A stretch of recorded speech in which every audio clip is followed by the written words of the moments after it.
ये खाली खाली ओके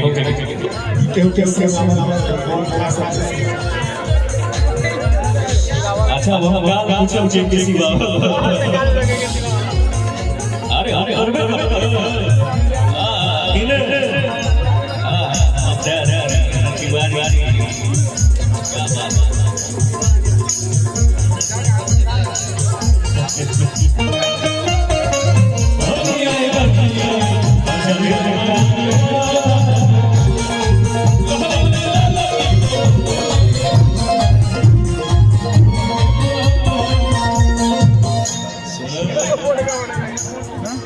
हंसलू तला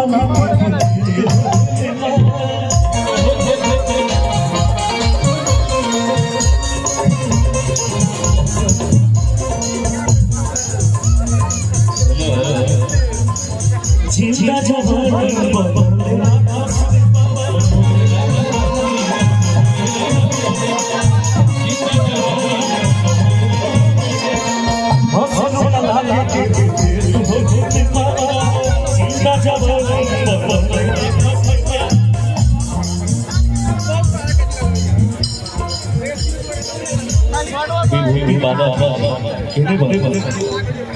हमारे राजा